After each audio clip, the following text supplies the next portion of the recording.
Hello everybody, and today we are going to be playing Without Within. It is a visual novel, and let's get started. Venti, Venti, Venti, Venti!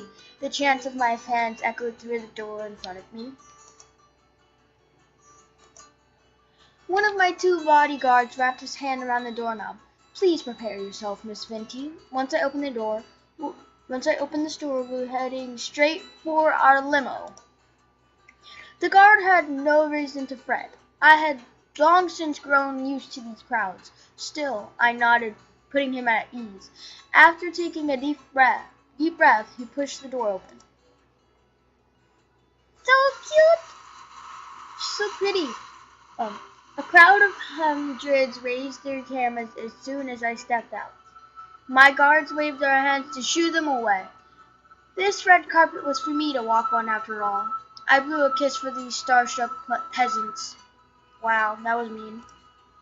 Miss Venti, please let us hurry, my bodyguard said. Too bad for him. I strutted along like a model on a catwalk. A group of reporters managed to worm through the crowd. They now tiptoed over my guards in the hopes of scoring that exclusive. Venti, how does it feel to have won another Calligrapher of the Year award, a reporter asked me. Before I could answer, another dozen people shouted over each other, hoping for my attention. Venti, may I get a photo with you? Really, a poto? What is a poto? Can you sign some autographs for my kids? And two for me, of course. Why would she need two? Ah! I can't believe I'm standing this close to Venti. My fans stamped their dirty shoes all over the carpet. Finally, my bodyguards pulled out their pepper sprays to keep these fans in check. A young male reached in my direction despite having a spray aimed at his face. Rather admirable for a present. I extended a hand for this male fan to kiss. Unfortunately for him, he fainted at the sight of my perfectly polished nails. What if this was a dream? I reached my limousine at last. My bodyguard opened the door for me, and as I climbed in, my trailing fans snapped as many photos as they could. Miss Venti, Miss Venti! The crowd chanted as my car window pulled up. How odd! They never referred me to as Miss. Oh, my graceful presence must have been too much for their sanity. These poor things. Miss Venti, Miss Venti! ... Oh no! Oh no! What is this little cute anime thing right here? Oh. Well, I had fun while it lasted. At least I got to ride in a limousine for a good 30 seconds. In real life, my only registered vehicle was, well, my 10-year-old bicycle. My apartment had no space for a car anyway. Actually, this single room with cracked walls might be an insult to the word apartment. Pull up those curtains for a spectacular $1 view, featuring a sewage pipe and a wall tinted with yellow. Just open the window if you wish to smell the sewage as well. A breathtaking experience. Exactly. By the way, sorry, I need to take back that one room thing. This place actually has 2 rooms. Thank you very much. The second room happened to be a toilet. That still counted, right? The toilet clogged 3 times a month, so be careful when using it. Oh.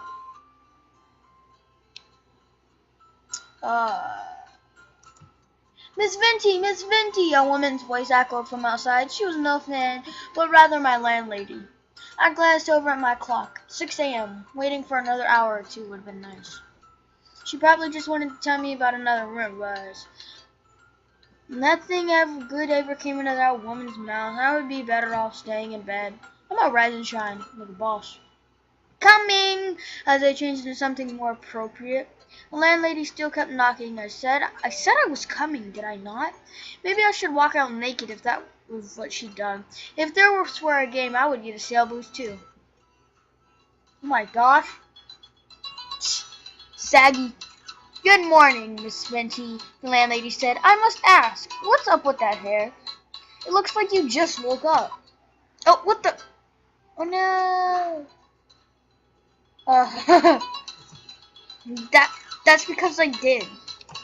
It's a waste for young ladies like you to sleep away your youth. Why, is it because you slept away your youth too? You had no offense to all those elderly people. She had no right to treat me like this. I wanted to tell her, but decided against it, as doing so would give her an excuse to lecture me further. With her size, if I enraged her, she would squash me into Venti-flavored pancake. Miss Venti, your rent was due 3 days ago. Oh, at least there was no rent increase. Sorry, Madame. My next paycheck will come after tonight's shift, so I'll pay you first thing in the morning tomorrow. The landlady grunted. All right. Just know that if this keeps up, you'll have to find somewhere else to live. Not like anybody will want to stay in the house. She spun around to leave. Once she disappeared behind the corridor, I kicked my door shut, causing a piece of my cracked wall to fall off. I tried shoving the piece back into place. My effort resulted in more wall fragments slipping off. That pretty much probably sucked. I wouldn't let stuff falling off me. And what is this? Cute! It's a play. Right. The landlady would make me pay for the next month. Once I became an accomplished calligrapher, she would beg for a chance to shine my shoe. Yeah, get down on my knees. Hey, I sounded a bit ranty before, but that was never my intention. A lot of famous people had humble beginnings. I would follow in their footsteps. First, I need to put in the work. Should we go on to the next part, guys? I think we should. We have about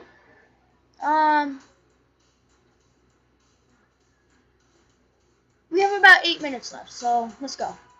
And so I returned to the busiest street in my area. With my calligraphy spread before me, I sat on the concrete and rested my back against the fence. Corn, really? Car horns blared behind me, mixed with people shouting things about each other's mothers. That reminds me of The Sims. Implying your mother is a llama, not a mother. These cars kept expelling fumes that made me choke. Just one of the many things I dealt with in the name of art. Pedestrians took up almost every inch of space on the street. Surely this would be the day when somebody spotted my talent.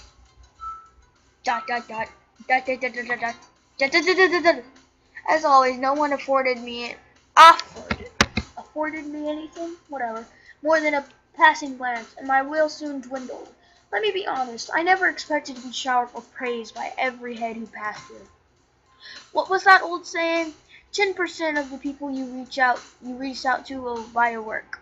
I could live with that, even just 1%. Please, anything but 0. I wanted to scream at these people.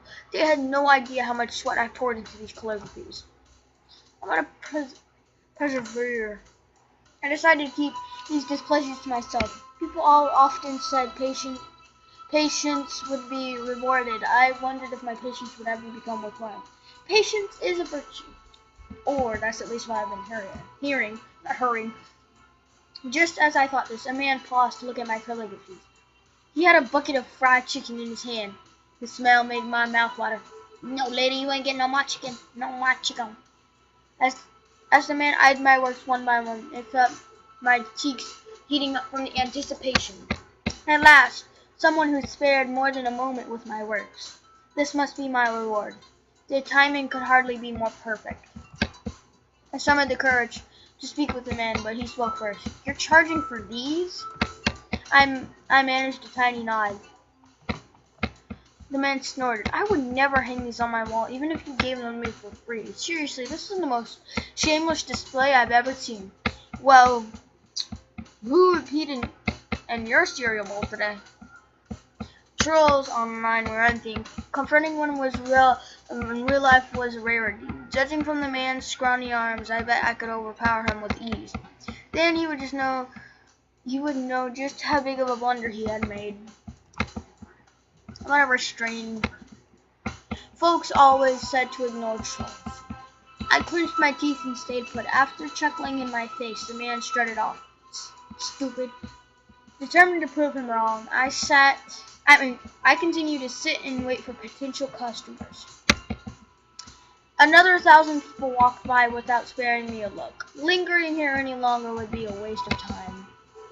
As I packed my things, I insisted I was leaving because my part-time job started in an hour. Deep inside, I knew that man's word had rocked my confidence. Giving up on calligraphy would mean I had wasted all this time over nothing. Yet, if I lacked the gift, persevering might make things worse. Tears welled in my eyes, and I clenched my fists to hold them back. Speaking of tears, I heard a kid crying within the crowd. Looked like we had a lost child on our hands. Some pedestrians shot him glasses, but none of them offered more than that. These really were horrible people. To cheer myself up, I told myself that I would never want my calligraphies to be owned by people like that. I should help the kid, but that wouldn't mean being late for my job. Well, she wouldn't be any different from the people that she was critique. If I judged others for abandoning a job and did the same thing myself, I would be a jerk and a hypocrite. With a sigh, I walked up to the boy. There, it's okay. Did you lose Mummy? Oh my gosh, British accents. The boy was sobbing too hard to answer. I leaned in to stroke his back with one hand and his head with the other. Let me know if you lost Mummy, okay? I'll help you find her, so there's no need to be scared. The kid managed to nod at last, and I whispered good boy in his ear. What's your mommy's name? Hungry. Her name is Hungry? The boy's tummy growled and I realized what he meant. Oh, well how about I buy you a sandwich? The kid shook his head. I want ice cream. What, little brat? Hey, kid, ice cream is more of a dessert actually. I want ice cream. And so ice cream it was. One for him and none for me. The money came out of my pocket, of course. My poor wallet. At least this kid could have eaten the whole thing rather than let half of it melt on his shirt. Jessie, the boy said. That's my mummy's name. Jessie! I called as I strode along the street. Now people stared at me more than ever. Enough to make me blush, in fact. Maybe I should try shouting Jessie at random next time I showed my calligraphy. Oh, hey, kitty. Sorry, guys, just my cat. You want to say hi? Come here. Get up here. You want to say hi to people? The sky turned orange as time ticked by, not tickled. I'm gonna tickle the time. Yes, I knew my shift started half an hour ago. Stop reminding me. I wasn't reminding you. Thank you very much. What the heck? As women squeezed through the crowd and scurried towards us. She ran past a red light, nearly getting hit by a truck in the process. She loves that boy so much. Mummy! The boy shook free of my hold and rushed into his mother's embrace. After muttering apologies to her son, the woman gazed toward me. Oh, thank you so much for your help. You're so wonderful, just wonderful. The torrent of praises curled my lips into a stupid grin. Anyone would have done the same thing, but yet the other people didn't. Please, if there's anything I can do in return, just let me know, the mother said. Actually, there is something I need help with. The mother nodded. Anything in my power, miss. Which way back to the train station? Okay, guys. This was the end. This is the end of part 1. Oh, wait, hold on. This is the end of part 1 of Within. I hope you guys enjoyed, and stay tuned for the next part. I'll probably upload it tomorrow, but I don't know yet. And bye-bye, guys.